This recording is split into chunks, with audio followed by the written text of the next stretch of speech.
একজন কৃষক তার গম ক্ষেত পাহারা দিচ্ছিলেন। এমন সময় তিনি দেখেন কয়েকটি গরু এসে তার গম ক্ষেত নষ্ট করছে। তখন সেই কৃষক ওই গরুগুলোর মধ্য থেকে মাত্র একটি গরুকে লাঠি দিয়ে আঘাত করেন। কি অবাক করা কাণ্ড!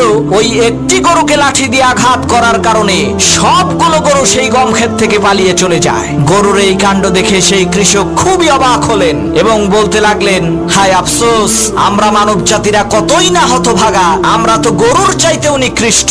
আরে গরু তো বোঝে যে আমার এক ভাইকে কৃষক লাঠি দিয়ে আঘাত করেছে, এর পরের আঘাতটা আমার পিঠে পড়বে, তাই এখনই আমাকে পালাতে হবে। কিন্তু আমরা মানুষ হয়ে তা বুঝতে পারি না। আমাদের সামনেই আল্লাহ তাআলা তার নাফরমান জালেম বান্দাকে গজব দিয়ে ধ্বংস করেন, কিন্তু আমরা মানুষেরা ইতিহাস থেকে শিক্ষা নিয়ে জুলুম অত্যাচার বন্ধ না করে আবার জুলুম করা শুরু করে দেই। আমরা ভুলে যাই যে আসমান থেকে এর পরের বার যেই গজবটা আসবে ওইটা আমার উপরে এসে পড়বে।